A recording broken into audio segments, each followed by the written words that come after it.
हाथ जोड़ लें। ओम नमः सिद्धेभ्यः, ओम नमः सिद्धेभ्यः, ओम नमः सिद्धेभ्यः।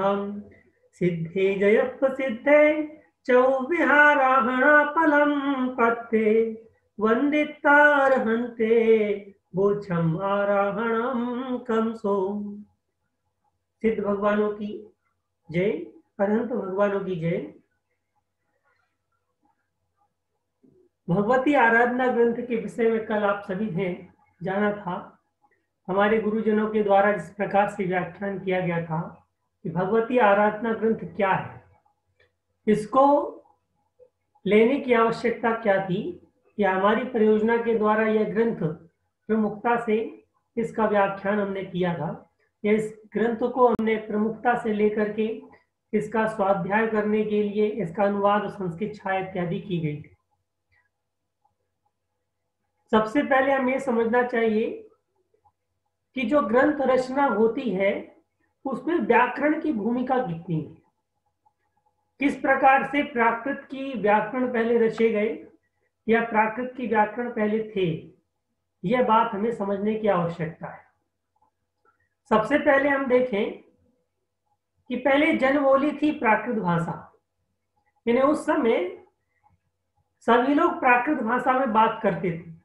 जिस प्रकार से हम और आप अपने घर पर बात करते हैं, आप गांव के माहौल पर चले जाएं या गांव में कुछ लोग जो रहते हैं उनके पास जाएंगे तो वो अपनी देसी भाषा में बात करेंगे। हम शहर में आ गए तो हम कुछ उस देसी भाषा को सुधार करके और हिंदी भाषा का हम प्रयोग करते हैं। ब्रज स्थान पर चले जाएं तो ब्रज के लोग ब्रज भाषा में बोलते हैं। अवध क्षेत्र पर चले जाएं तो अवध के लोग अवध भाषा में बोलते हैं। राजस्थान में जाएंगे तो राजस्थानी अपनी भाषा राजस्थानी बोलेगा। तो ये भाषाएं जो बोली जा रही हैं ये एक्चुअल में है क्या? ये सारी प्राकृत के ही भेद प्रभेद है। यानी ईसा पूर्व भगवान के मोक्ष जाने के बाद से ईसा पूर्व में प्राकृत भाषा का बहुलता से प्रचार प्रसार होता था। इस कारण से सम्राट अशोक ने अपने देश की भाषा को राष्ट्रीय भाषा का दर्जा दिया तो प्राकृत भाषा को दिया।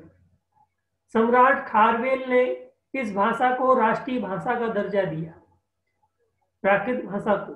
ऐसे कई सम्राट थे। आज अधिकांशता शिलालेख प्राकृत भाषा और ब्राह्मी लिपि में प्राप्त होते हैं। ईसा पूर्व सबसे प्राचीन जितने भी शिलालेख हैं वो सब प्राकृत भाषा में प्राप्त होते हैं। ये सब प्राकृत भाषा उस समय से थी, परंतु उसका कोई व्याकरण नहीं था। आज यदि शोध किया जाए, ये मैंने शोध किया है, करीब 120 भाषाएं इस देश में बोली जाती हैं, जो उपभाषाएं और भाषाएं और बोलियों के माध्यम से बोली जाती है। उन 120 भाषाएं, उपभाषाएं और बोलियों के द्वारा इस देश में भाषाओं का प्रचार प्रसार होता है। उसमें से 90 से ऊपर भाषाएं प्राकृत भाषा की देन है। प्राकृत भाषा से अपभ्रंश भाषा निकली। अपभ्रंश भाषा के बाद जितनी भी भाषाएं निकली, चाहे वो पंजाबी हो, हरियाणवी हो, डोगरी हो, तेलुगु है, महाराष्ट्री हो, मध्य प्रदेश की बुंदेलखंडी हो, बघेलखंडी हो, या ब्रज भाषा, अवधी भाषा, डोगरी भाषा, ये सारी भाषाएं जब हम भारतीय इतिहास को पढ़ते हैं तो सारी भाषाओं का स्रोत भारतीय आर्य समाज की भाषाओं को जाता है, जिसकी प्रधान भाषा प्राकृत भाषा थी। उस भाषा के माध्यम से हम आज अध्ययन अध्यापन की व्यवस्था को सुचारू रूप से चलाएंगे। इसमें देखें कि प्राकृत के पहले जमाने में 30 प्राकृत के व्याकरण ग्रंथ प्राप्त होते थे। 30 प्राकृत के व्याकरण ग्रंथ प्राप्त होते थे, जिनमें से 2 भाग किए गए थे उस समय। पहला भाग किया गया था पूर्वी प्राकृत भाषा का और दूसरा भाग किया गया था पश्चिमी प्राकृत भाषा का। पूर्वी प्राकृत भाषा का पश्चिमी प्राकृत भाषा की जो शाखा थी वो त्रिविक्रम के प्राकृत व्याकरण से प्राप्त होती है, और जो पूर्वी भाषा है उसमें प्राकृत व्याकरण सबसे पहले वररुचिकृत था, जो 6वीं शताब्दी का प्राप्त होता है। इससे पूर्व चंड ने प्राकृत लक्षण नाम का एक ग्रंथ लिखा था, बहुत छोटा सा ग्रंथ था, और वह ग्रंथ 103 सूत्रों में लिपिबद्ध था।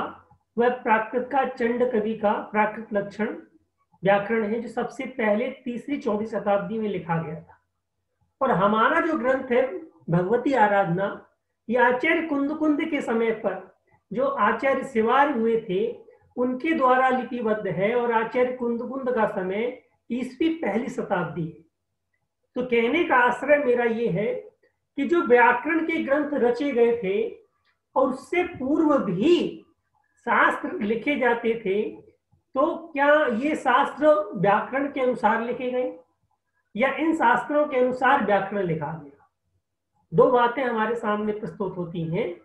क्या जो ग्रंथ प्राचीन लिखे गए आचार्य कुंद के ग्रंथ, षटखंडागम इत्यादि ग्रंथ, कसाय पाहुड़ है और भगवती आराधना है, त्रिलोक प्रणति है, ये सब इन प्राकृत के व्याकरणों से पहले रचे गए थे, और जब प्राकृत व्याकरण नहीं थी तो आचार्यों ने जो ग्रंथ रचे उन ग्रंथों के आधार पर जो कवि थे उन्होंने प्राकृत व्याकरण की रचना की।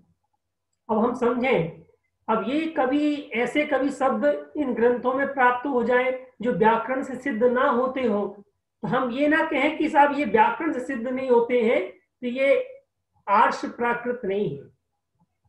हम ये ना समझें, क्योंकि ये ग्रंथ, इन ग्रंथों के आधार पर प्राकृत की व्याकरण की रचना हुई, और सारे प्राकृत व्याकरण की रचना संस्कृत में हुई, प्राकृत में नहीं हुई। क्यों नहीं हुई? ये ऐसा विषय है कि हर व्यक्ति यही कहता है कि संस्कृत के ग्रंथ, संस्कृत की व्याकरण संस्कृत में रची गई, इंग्लिश की व्याकरण इंग्लिश में है, तमिल की व्याकरण तमिल में है, कन्नड़ की व्याकरण कन्नड़ में है, प्राकृत की व्याकरण प्राकृत में क्यों नहीं है? जब प्राकृत जन सामान्य की भाषा थी, उस समय व्याकरण नहीं था, तो व्याकरण किसके लिए बनाई गई? व्याकरण उन व्यक्तियों को पढ़ाने के लिए बनाई गई जिनको प्राकृत नहीं आती थी। जिनको प्राकृत नहीं आती थी उन व्यक्तियों को पढ़ाने के लिए। तो वो व्यक्ति कौन से थे?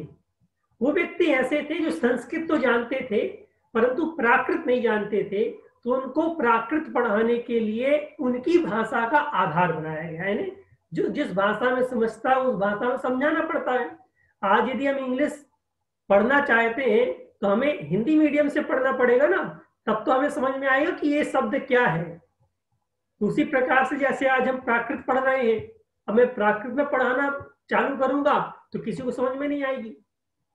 तो प्राकृत को पढ़ाने के लिए कोई मीडियम चाहिए, कोई भाषा का माध्यम चाहिए। तो वो भाषा का माध्यम था उस समय संस्कृत और इस समय हिंदी। इस समय हिंदी। इसलिए प्राचीन काल में जितने भी प्राकृत के व्याकरण ग्रंथ रचे गए वो सब संस्कृत भाषा में रचे गए। तो वह संस्कृत भाषा माध्यम थी। यह ना समझे कि उस संस्कृत भाषा से प्राकृत भाषा निकली हुई है। ये दोनों भाषाएं एक समांतर रूप से चलती आ रही थी और एक दूसरे को समझने के लिए एक दूसरे का आश्रय लिया जा रहा था। तो ऐसे 30 प्राकृत के ग्रंथ आज हमें उपलब्ध होते हैं।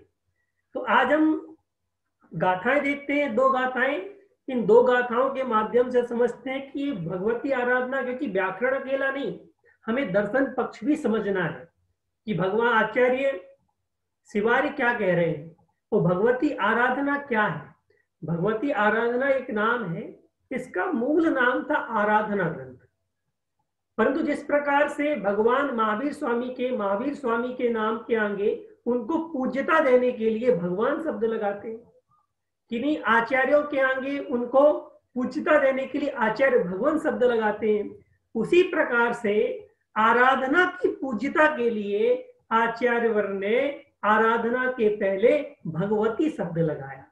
आराधना स्त्रीलिंग में है, इस कारण से भगवान का स्त्रीलिंग बनेगा भगवती। तो आराधना स्त्रीलिंग में है, इसलिए उसकी पूज्यता के लिए उन्होंने भगवती शब्द जोड़ा और इसका मूल नाम पड़ गया भगवती आराधना। अब एक बात और हमें समझना है इस ग्रंथ के विषय में। यह ग्रंथ मूलतः जीवन जीने की शैली नहीं, मरने की शैली सिखाने वाला है। कि हम मरण किस प्रकार से प्राप्त करें, क्योंकि हर व्यक्ति जीवन जीता है, हर व्यक्ति जीता है और उसका मरण भी निश्चित है। जो व्यक्ति जीवन जीता है उसका मरण भी निश्चित है। ये भगवती आराधना ग्रंथ में मरने की कला सिखाने के लिए आचार्य ने ये ग्रंथ लिखा उस समय, क्योंकि जैनों में, और एक बात हमें और ध्यान रखना है, जैन दर्शन हम पढ़ रहे हैं, यानी एक जैन ग्रंथ है प्राकृत का, तो हमें जो भी बात यहाँ समझ में आएगी, क्योंकि हमारे जो जितने भी अध्ययनार्थी हैं उनमें से कुछ वैदिक परंपरा के भी हैं, कुछ जैन परंपरा के हैं, कुछ मुस्लिम परंपरा के भी हैं, तो हम एक परंपरा को समझ रहे हैं। इसमें आप हठाग्रहिता ना करें कि हमारे में ये कहा, हमारे में ये कहा, हम किसी के में नहीं, इस ग्रंथ में जिस प्रकार से कहा है हमें वह समझना है। तो इसलिए ये सारी बातें मैं आज इसलिए बताना चाहता हूँ कि मन में कोई ऐसी बात ना लाएं। हम इस ग्रंथ के माध्यम से एक परंपरा को समझने का प्रयास कर रहे हैं, जिसकी जैसी मान्यता है उसमें मैं कोई हस्तक्षेप नहीं करूंगा। बस इस ग्रंथ में जो मान्यता आ रही है उसको समझने का हम प्रयास करेंगे। तो यह ग्रंथ मरने की परंपरा समझा रहा है। तो 4 प्रकार की आराधनाओं के विषय पे इस पे बात होगी। दर्शन आराधना, ज्ञान आराधना, चारित्र आराधना और तप आराधना। इन 4 प्रकार की आराधनाओं के माध्यम से मरण प्राप्त करना है। मरण एक तरफी है, 4 आराधना एक तरफी है। यदि हम मरण करते हैं और आराधना नहीं है तो हमारा मरण क्लेश पूर्वक जाएगा, तो क्लेश पूर्वक जाएगा तो हमें दुर्गति का भी बंद हो सकता है, हम चारों गतियों में कहीं भी जा सकते हैं।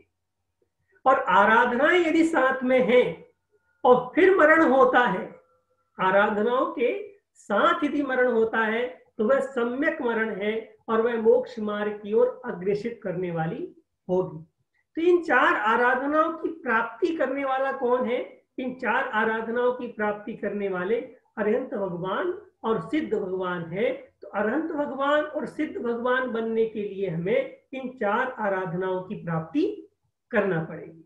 ये 4 आराधनाएं कौन कौन सी हैं, मंगलाचरण के द्वारा हम देखते हैं। सिद्धे जयप्प सिद्धे चहुविहाराहणा फलम पत्ते वंदितारहंते बोच्छम आराहणा आराहणम कंसो। कह रहे हैं सिद्धे द्वितीय बहुवचन। प्राकृत भाषा में 2 वचन होते हैं, एक वचन और बहुवचन। ध्यान से आप लोग सुनिएगा, क्योंकि इसके बाद 5 क्वेश्चन आप लोगों के व्हाट्सएप में आएंगे जिनके आंसर आपको कल शाम तक देने हैं। सिद्धे सिद्धों को द्वितीय बहुवचन। जयप्प सिद्धे जगत प्रसिद्धों को, ये विशेष और विशेषण है। सिद्धे जयप्प सिद्धे पत्ते अरहंते, ये चारों विशेष विशेषण है। तो सिद्धि यानी सिद्धों को। कैसे सिद्धों को? जगत प्रसिद्धे, जगत प्रसिद्धान, जगत प्रसिद्ध सिद्धों को, जगत प्रसिद्ध सिद्धों को। अरहंते अरहंतों को, अरहंतान अरहंतों को। कैसे अरहंतों को और सिद्धों को? चौविहाराहणा फलम पत्ते, 4 प्रकार की चतुर्विधा आराधना फलम प्राप्तान, 4 प्रकार की आराधनाओं के फल को प्राप्त करने वाले सिद्धों को और अरहंतों को। बात क्लियर हो रही होगी? सबको वीडियो दिखाई दे रहा होगा? कैसे 4 प्रकार की आराधनाओं के फल को प्राप्त करने वाले सिद्धों को, जगत प्रसिद्ध सिद्धों को और अरहंतों को वंदिता, त्वा प्रत्यय है यहाँ पर, कर के अर्थ में है वंदना करके, नमस्कार करके। क्या करने वाले हैं हम? बोच्छम, कहूंगा, ये क्रिया है कहने के अर्थ में। वक्ष्यामि, कहूंगा। कैसे कहूंगा? क्रमशः, एक के बाद एक, यानी 4 प्रकार की जो आराधनाएं हैं उनको एक के बाद एक आराधना को कहूंगा, क्रमशः आराधना को कहूंगा। एक बार और देखते हैं अपन। चतुर्विधाराधना फलम प्राप्तान सिद्धान जगत प्रसिद्धान अर्हंतान वंदिता क्रमशः आराधनाम वक्ष्यामि कि 4 प्रकार की आराधनाओं के फल को प्राप्त करने वाले जगत प्रसिद्ध सिद्धों को और अरहंतों को नमस्कार करके आराधना को क्रमशः कहूंगा। ये तो अपनी मूल गाथा जो मंगलाचरण की थी वो अपन ने देखी। अब अपन ये देख लें इसमें, अब क्रिया विशेषण आपको समझ में आ गए होंगे। क्रिया विशेष विशेषण वो कहलाते हैं जैसा कर्ता होता है और उसके जैसे विशेषण होते हैं उनके साथ वैसी विभक्ति लगती है। आपको एक विभक्ति का चार्ट और दिखा देता हूं।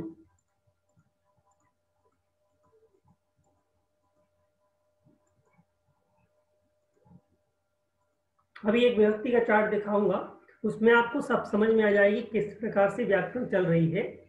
तो 4 प्रकार की आराधनाओं के फल को प्राप्त करने वाले सिद्धों को, जगत प्रसिद्ध सिद्धों को, अरहंतों को नमस्कार करके क्रमशः आराधना को कहूंगा। ये बात क्लियर हो गई। अब यहाँ पर सौरसेनी प्राकृत का ये ग्रंथ कहा जाता है। अब सौरसेनी प्राकृत कब से चालू हुई? क्योंकि ये ग्रंथ तो व्याकरण रचने से पहले ही लिख चुका था। और जो चंड कवि ने प्राकृत लक्षण नाम का 3री शताब्दी में जो ग्रंथ लिखा था उसमें 4 अध्याय थे। उस 4 अध्याय में चौथे अध्याय के 4 सूत्र थे। उस 4 सूत्र में अंतिम चौथे सूत्र में केवल एक सूत्र था सौरसेनी का, क्या? कि ता को दा होता है। तो सौरसेनी का प्रमुख लक्षण क्या है? ता के स्थान पर दा होता है। जैसे आप देख रहे होंगे भगवती लिखा है, भगवती शब्द था उसकी जगह भगवती हो गया, यानी ता के स्थान पर दा की प्रवृत्ति पाई जाती है तो भगवती शब्द आ गया। तो इस प्रकार से दा की जो ता के स्थान पर दा सौरसेनी का प्रमुख लक्षण कहलाया। तो भगवती आराधना शब्द में सौरसेनी प्राकृत भाषा में लिखा गया है। प्राकृत भाषा के मूलतः 6 भेद है। प्राकृत भाषा जिनके पास कॉपी पेन हो तो वो लिखते भी जाएं, क्योंकि 25 तारीख को इसका पेपर भी होगा। तो आप लोगों को एक पेपर भेजा जाएगा और आप लोग वहीं से उसको फिल करके भर करके हमारे पास भेज देंगे और हम उसको चेक करके किस व्यक्ति ने कितने अधिक नंबर प्राप्त किए उसका रिजल्ट हम 26 तारीख को घोषित भी करेंगे। और डेली 5 क्वेश्चन आप लोगों से पूछे भी जाएंगे, जो क्लास में पढ़ाए जाएंगे उसी विषय से 5 क्वेश्चन आपसे बाद में पूछे जाएंगे, इसलिए ध्यान से भी पढ़ें।